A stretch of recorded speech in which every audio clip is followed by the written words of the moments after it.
Alright, another Bullshit Man video. Bullshit Man 3. Yay, so he's way behind. Anyway, so we're going to respond to his whatever. Yeah, he writes well. It's a nice book he wrote here.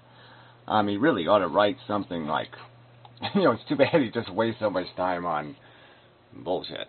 But anyway, so it is interesting. Put the word projections of value. Inmendham versus projections of value. Because I used the word projections in, whatever, the other video that wasn't to him, but was on this subject. But anyway, as it is interesting, subjective, objective, and projective.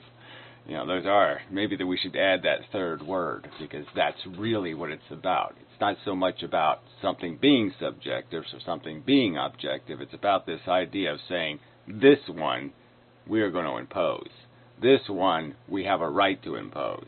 This one we have a right to say, fuck you, that's not good. I would say inefficient, and that's part of this conversation. So anyway, I do have notes. They're yeah, might be legible. Let's see. Let's see how it works out. Anyway, so he starts off just with such an obvious mistake. Just obvious. So, a big giant hunk of the beginning is about this problem with my use of the word deserve. When I do the, I curse you with getting what you deserve.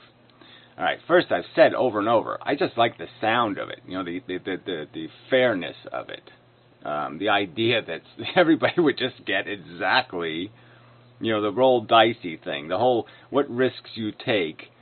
It's like if you're you own a company and you're making money, on your pool, your DuPont stock. Yeah, that the poison gas should poison you. Yeah, that would be the stockholders should be the ones who get poisoned.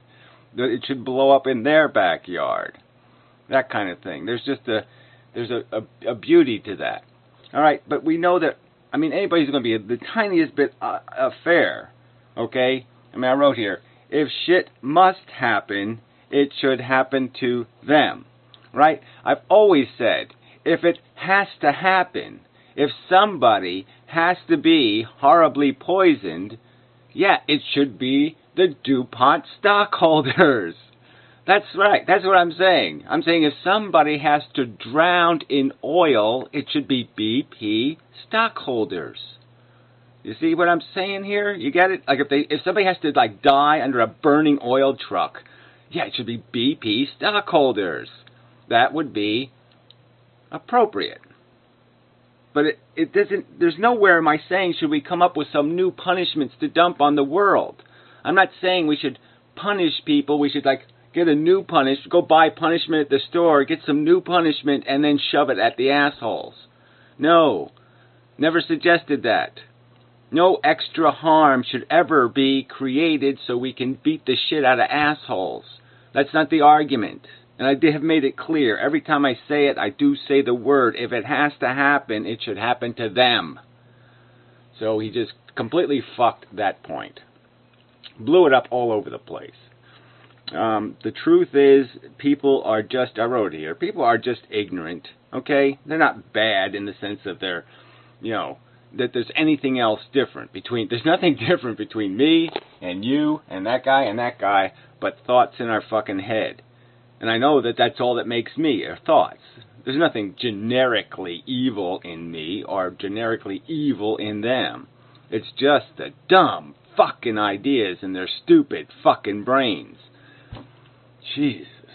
But anyway, so again, play fair here. I'm just saying if somebody's going to mock a risk, going to laugh at it. Even people who laugh at YouTube videos, there's a ton of YouTube videos where people, fail, and so they have a whole bunch of fail clips, and people find that entertaining. Okay, well, I'm almost well, yeah, so you should be on a fail video. Okay, it's just this idea of mocking it. When people ridicule or mock or laugh at, damn it.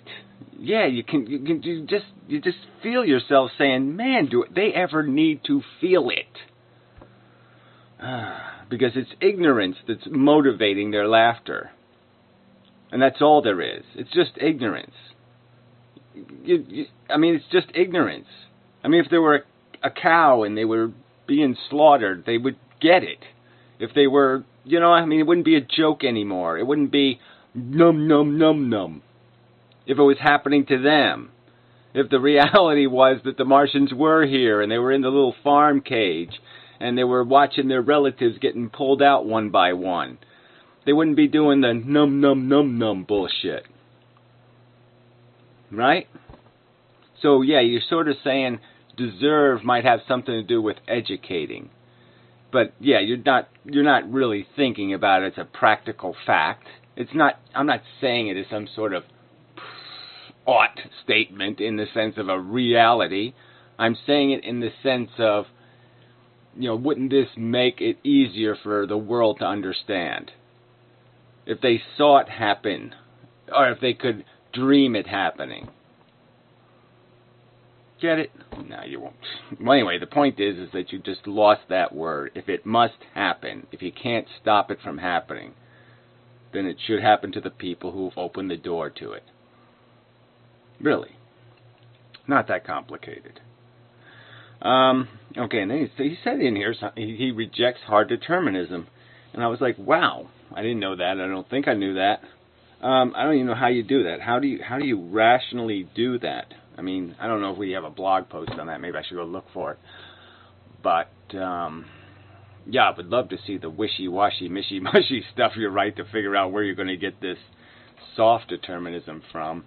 Where you're going to find the whatever it is, the sparkity-warkity, the spontaneous, or the randomness, or the whatever it is that you're saying isn't determined. I mean, maybe you reduce it to some physics thing. Maybe you buy the bullshit that photons aren't really in a place. They're just, I don't know where I am. They don't know where they are, and they just happen to fall some. Oh, I'm here. Oh, I'm here. Oh, I'm here. They just blip in and out of reality or something. Maybe you believe that kind of much, but I don't think you do. But whatever. Maybe you do. Maybe you do. You are, stranger than I thought. Anyway.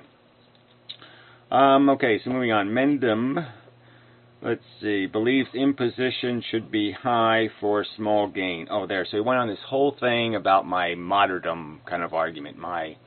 If you can give me the good deal, the Jesus deal, I can extract 1 million people out of hell by hanging on a cross for a week. I have to take the deal. It's just too fucking good a deal. Even if they're all Adolf Hitlers in hell, it doesn't really matter. I mean, just to stop all that fire, hell, burning flesh, all that shit. Too good a deal. And so then somehow he converted that into me saying we're obligated to hang on a cross so a 6-year-old can have an ice cream cone. That's what he did. I mean, seriously. I mean, he didn't say exactly those words, but he said clearly that I believe that people should be sacrificed, have major suffering, major impositions imposed on them for minor or weak gains. And that never was any part of my condition. My condition is that if you can commit one rape, that was your own example, I think. If you can impose one, even with your own penis, be forced to impose one rape, and you prevent 10 rapes that can be prevented no other way, that you're sort of obligated, because it doesn't matter who's doing the imposing. The fact is, the circumstance is imposing 10 rapes. You can reduce the number to 1. And yes, it's a different one than the other force was imposing, but you have no logical reason to think that 10 were chosen because they're shitty people and they deserve to be raped. So they're just as much a victim. They're just as much a random choice. They're just as innocent, just as young, just as pure, just as all these things, and there's just no logical reason not to jump on that grenade. You just can't avoid the logic. So anyway, I don't know. Yeah. So again, these, so 70% of this crap was based on 2 complete destructions of what I'd said. I mean, just complete, not acceptable misinterpretations. I mean, they're really not acceptable misinterpretations. I've never said anyone has an obligation to have any inconvenience imposed upon them unless it's absolutely productive. We can't force people to be productive. That's my argument. We can force them to do the right thing. I mean, I'm sorry, there's a right thing, and we can force you to do the right thing. And it's a guaranteed right thing. It's not like we're shoving you into a circumstance where there's only a chance that it'll work out, that there's only a low probability that you'll be able to rescue all the people in the fire. No, we're saying that it's a guarantee that if I shove you into the front door and close it behind you, that you will save 10 people. And yeah, you're going to get burned up and die. But the point is you're going to prevent 10 other people from getting burned up and die. And so it's just a fact that that's the right thing to do. I don't like it personally, subjectively, okay, but it's the truth. And I would expect somebody, if I was wimping out and being a pussy, I would expect somebody to kick me in the ass and shove me through the door. This is the right goddamn thing to do. Live long and be efficient. Oh, wrong sign. Sorry. Live long and be efficient. There. That's our obligation. It just is. Maximize your efficiency. Maximize your efficiency. You ought to do it. You really ought to. And if you don't want to and you're not really trying, then maybe I think the government ought to make a big boot and kick you in the ass and say, yes, this is what you're going to do. You're going to be a good human being. Or we're going to make you be one. I mean, do it voluntarily, or, yeah, we're basically going to shove you through the door. Alright.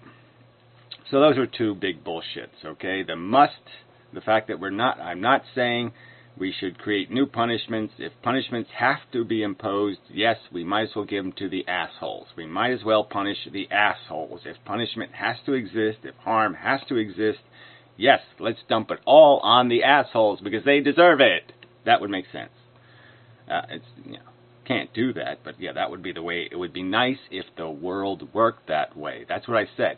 It would be nice if all this bad shit that had to happen only happened to these fucking aggressive assholes who keep defending the crazy emperor.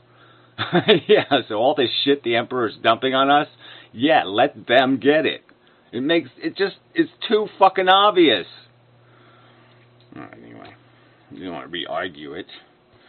Alright, misplaced notions of obligationism. So instead of putting the word that I always use, right, efficiency, he turned it into obligationism. So, again, this is just cheating my language, cheating what I'm saying, okay? But it is true. I mean, there's an obligation. But I mean, in the way he's saying it, he's making it sound as if the obligation comes first, not the fact that the obligation has tied to it efficiency. And so, efficiency is the important word. You have to maximize efficiency. It's just logical. It just is. And so the fact that there's an efficiency equation that says this is the route you take because this works out. You have to do it the right way. Doing it the wrong way, merely because it's inconvenient to an individual, would be stupid. Because we know they're all individuals. I mean, again, we're talking about pawn math here. We're not talking about some other kind of math. We're talking about completely the same in all meaningful respects things. And so all you have is the basic equation. It isn't that complicated an equation. So anyway. But I'm just saying that use the words I use. Don't paraphrase me as ever saying the obligationism. I've never said that word. I've never used rhetoric like that. I'm always talking about productivity and efficiency. So use my language, please. I have made it clear. Life should stop immediately. Yeah, this was even a funny part. You're just like, where did you get this from? Where have I said anything other than, yes, it should stop immediately? Where? I've even said about virtual reality. we shouldn't bother. But if we have to do something to get you to play along, if this is the contract I have to write to get you to stop replicating, well, let's do it. If I have to give you 1,000,000 years of life, if I can make the trade with the human race right now and say, I'll give you, you can live for 1,000 years, but you have to trade your reproductivity. I'd make the trade. It's a perfectly good trade. It's a perfectly good concession. I win in the long term. They create some harm in the short term. So, but yeah, I mean, the long-term gain is huge, so yeah, it's all win, all over the place. So yeah, if it was, I've clearly made it clear I'd press the red button, I would jump on it hard. And not only out of just fear, like I've got to take the chance while it's available, even though it might be wrong somehow. Maybe it might not be a perfect way to do something. Maybe it's a violation of the social contract. Maybe I have some apprehensions, but I'd still jump on it.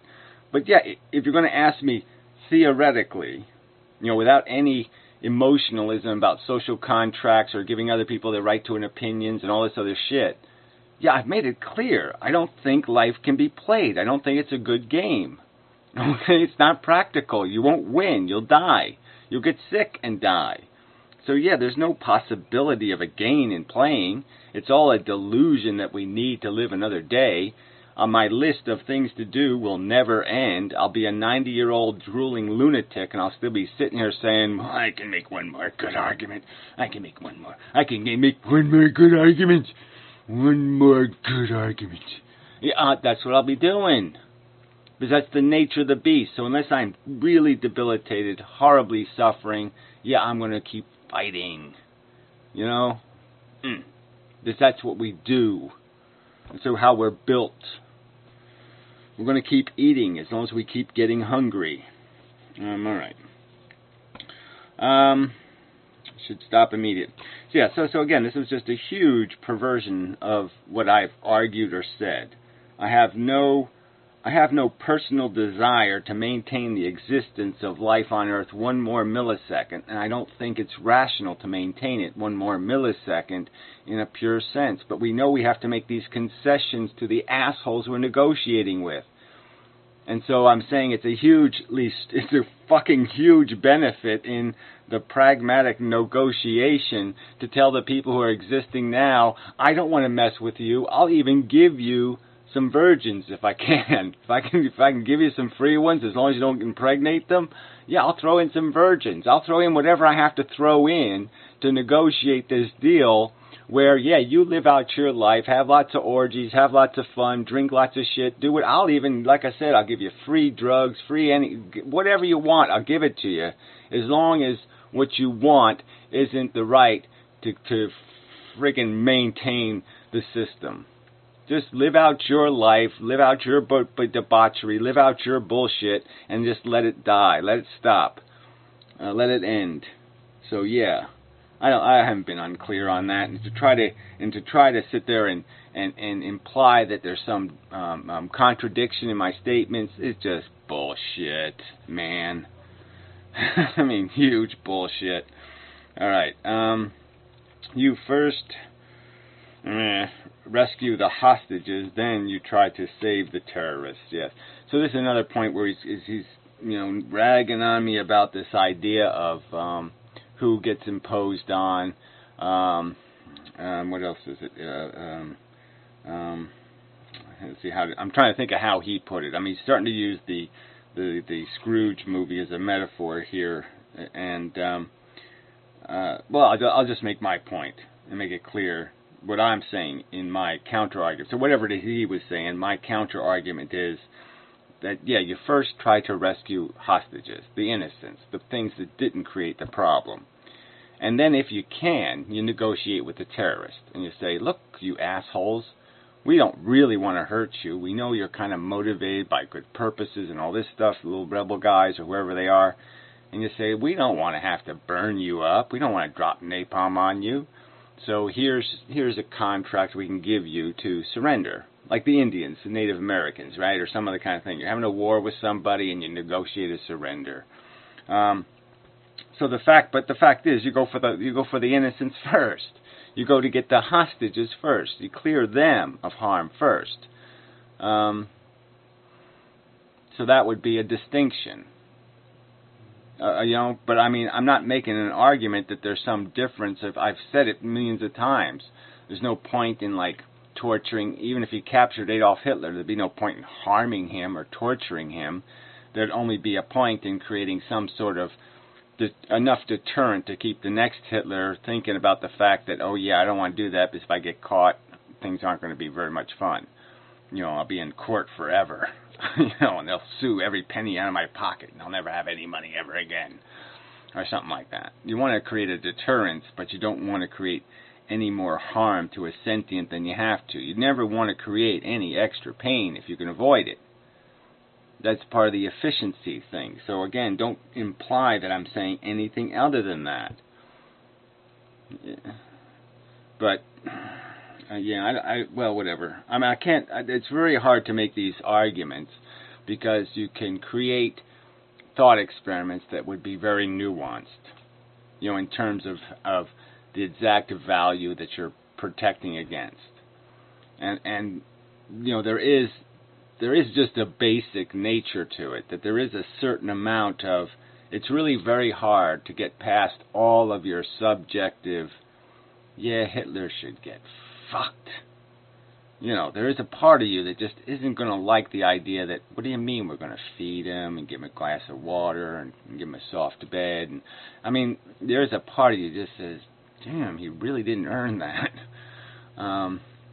So, I mean, there is a difference between people who have played by the rules and done the right thing, and people who haven't, and the fact that, like I said, if everything else is equal, if you're going to save somebody first, you probably should save the person that hasn't been a fucking asshole. So, I'm just saying, it just seems like that is not a major crime against objectivity, or a major crime against the explicit rationality, to make that distinction. The distinction might not be valid, but there's no harm in making it, but you have to make a distinction anyway. Again. Alright. Why let assholes be assholes? Because they demand the right. Simple. So again, his argument is, why save the world? Because people are assholes. Why prevent this from happening to them? Because they're assholes. Well, again, they're, as I say earlier, they're assholes just because of ignorance. So rationally, I know that. Even though their assholery is right in my face and it stinks like rotten flesh, I understand where it comes from. And the other part of it is you have to negotiate with them. I mean, unfortunately, I don't have the power to impose. I don't have the power to control. So I have to negotiate with the assholes. So that's why I'm going to let them be assholes. It's because I have to. I don't have a choice. Gee, duh. So then you got onto these word games and arguing about what an anti-natalism is versus procreation. He even brought up that stupid, idiotic Tranquil as being some kind of good anti-natalist. I don't understand that. No, he's not even close. But anyway, it's really, I mean, you're going to play with these words, but I mean, really, there's a distinction between procreation and anti-natalism. I mean, procreation, creation is this aggressive act. I mean, it's just overtly aggressive. And that's what's being antied. It's anti-creation. I mean, it's anti-imposition. It's anti-aggression. It's anti a lot of things. So you want to re-qualify words like nihilism. I mean, much easier word to qualify is this idea of what the hell procreation is, what the hell creation is, and have some respect for the overt aggressiveness of that word. And that there's where the burden of proof should be. That sort of is the UFO story. That's the one that should have the extraordinary evidence. I mean, if you're going to impose, you should have the extraordinary proof. So I shouldn't even have to prove the case. I should just be able to prove that these people haven't proven themselves qualified to pro anything. They should be, obligated to a position of caution merely by me objecting. because they have nothing to defend their competence. They have no pilot's license. They have demonstrated no competence to fly a plane. So why the fuck should they fly the plane? They have no right to fly it off the ground. And I don't have to prove they can't fly. I have to just prove they're not qualified to fly. They haven't provided any evidence they can fly. You get it? Yeah, well, you should be able to get that. All right, so anyway. Silly truths are useless. So yeah, so you had this whole list of my kind of nihilisms. You know, my social contract nihilist, justice nihilist. I don't know where I've been against justice, so that's kind of bullshit. Consent nihilist. Well, I'm certainly not against consent when it comes to social contract deals. Character nihilist. Yeah, I don't even know if that's true either. I mean, where do you get that one from? I mean, character is being a truth lover and a respecter of obligation. So to me, you can't have character and do what you know to be inefficient and unproductive. So that, of course, I don't think I'm a character nihilist. Individual nihilist, yeah, well, I really think individuality is useless nonsense. That game is over as soon as we know that our sentient part of us is already duplicated in all these other things. So my brain has an obligation to work for all of them. There's no way my brain can come up with a reason why this individual is better than those individuals. There's just no way that my welfare is more important than their welfare. There's no way it can do that. So this individuality stuff just doesn't mean anything to a rational brain. I mean, the needs of the many outweigh the needs of the one. Yeah. Vulcan logic again. Truth nihilist. So that argument is that he's conceding that I love the truth, I just don't have any respect for truths that aren't relevant.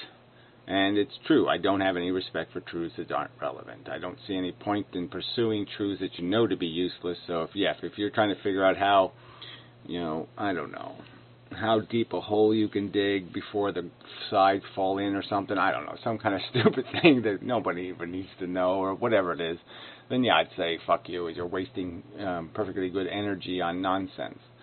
I mean, there's a ton of truth pursuing that is just wasted time, just a useless nonsense.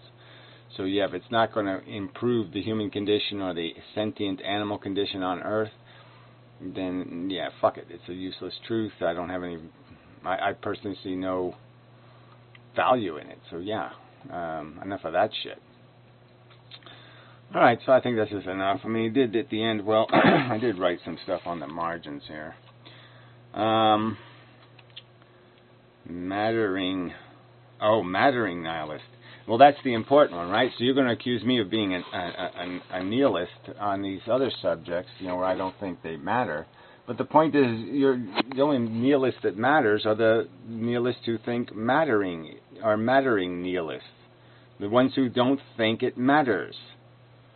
I mean, really, not thinking these little individual things are of significance is one thing, but negating the very idea of there being something that matters, I mean, it's that's the real nihilism we're talking about here. So don't pretend that nihilist is a pseudonym or for dislike or irrelevant or da-da-da. No, nihilist means somebody who doesn't think it matters value-wise what happens. Outcomes are irrelevant. Yeah, and that's just fucking insane.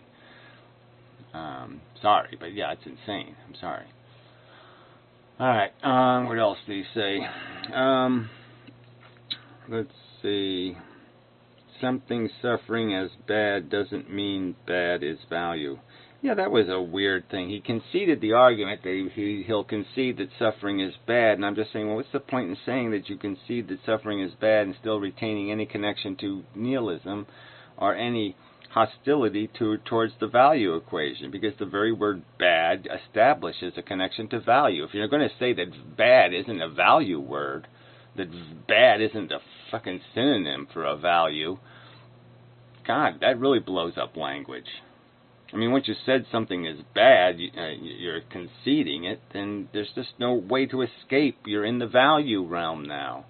You have entered the value realm if you're going to concede that anything is really bad. If there's a possibility of a real bad, then you've conceded the value realm and you're not a nihilist. Just, come on. Be fair here. Let's see. Defend a pedophile, be a pedophile. Yeah, I know that's somehow relevant to something he said. I guess it's this whole idea that, that you can be anti-natalist from all these different places. It's like you could be a vegetarian for different reasons.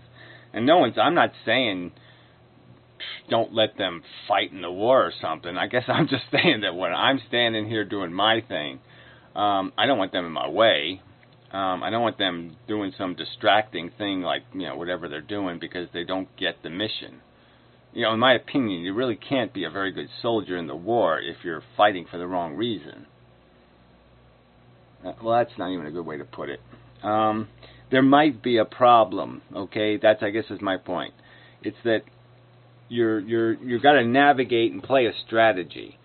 And if you have a different understanding of the world that you're navigating, and you're navigating it for different reasons, then what might happen is at a critical moment, it's like your horses are on the road, and all of a sudden the horses will get distracted, and they'll go off into a field and eat grass or something.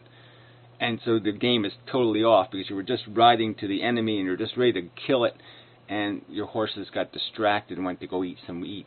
So I'm just saying that if your mission is different, if your mindset is different, if your understanding is different, there might be a circumstance where when you're in the fighting circumstance, when you're in the war, the other guy all of a sudden is going to be changing his shoes or something. You're right in the middle of it. You need him to be here, and he has some other agenda, so he's changing his socks. And you're like, what the fuck are you doing, we got to do this tank thing, come in and blah, blah, blah, and you got your fucking boots off. Something like that. Yeah, pretty much. You are something with, buffery? Buffery? No. You are what you, it's probably some kind of like you are what you eat or something. Yeah, you are what you defend. Yeah. So yeah, if you defend nihilists, why shouldn't I think you're a nihilist? I guess that's part of it here. I mean, sort of, okay, fine, go ahead. Separate yourself from this kind of nihilist and that kind of nihilist and this kind of nihilist and all this kind of crap, but I'm just going to say fuck you and you people and all these distinctions. This is like the anarchists, I'm a, whatever, small government anarchist or, some other kind of, all these stupid subdivisions. They even have like communist anarchists and fascist anarchists. And what the fuck? It's just an abuse of language. There's a point where it just becomes gibberish. So I'm saying if you're going to qualify all these different kinds of nihilists, you either believe it matters how humans conduct themselves in an absolute sense. There's an absolute mattering that's taking place. Or you believe that there isn't any absolute truth and that for the sake of fun, we all ought to just make one up. Just for the sake of having fun playing the game. So, a real nihilist is basically saying you're playing Monopoly for nothing, okay? You're just playing it to play the game. They're doing the life is a journey, not a destination thing, right? So just make it up. Just don't take it seriously. It's just a movie. Life is just a movie. And then there's people like me who say, no, life isn't a movie. It's really happening. There's real shit happening. It has real meaning, has real value, and in the end, all right, there's going to be a real amount of blood in the buckets. They're not fake buckets. It's not fake blood. There's going to be a real amount of loss or gain. And it's going to be real. It's going to be, the life will be spelled in green letters or it will be spelled in red letters. It will be success or it will be fail. All right? And it's not subject to your opinion. It will be. No one's going to read it. No one's going to look at the red letters, but they're going to be there. Damn. It will be fail. It will. Yeah, real fail, not fake fail, real fail. So that's enough. So, I mean, it did a lot of, ragging on me and my character, what I say in Stickam. I mean, they take what I say in Stickam and the Tiny Chat thing and all this other stuff, and, I mean, it's okay. All right, it's fair game. All right? But, you got to concede the point that in these different arenas, I'm making arguments of different explicit seriousness. Right? I mean, some are technical arguments that you can hold me on the words I use in exact language and exact vocabulary.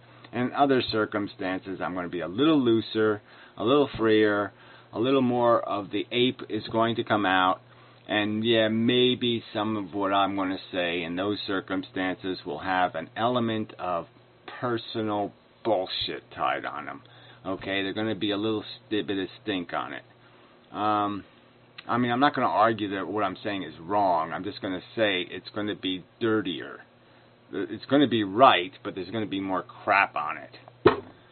And if you can't cut me that slack, well, it's okay. Like I said, it's your entitlement. I mean, it's a public forum. You have a right to sit there and hold me to what I say. But I'm just going to say it's kind of bullshit. It's kind of like, if it's like you have a girlfriend, she records everything you ever said to her and every word in a fight, and so you're stuck with every single sentence you ever said. That would be hard to live down. Like when you said, I hope, your head explodes and a mouse eats your pancreas. Maybe you didn't mean that. Maybe. Anyway, till next time, such, so forth and whatnot.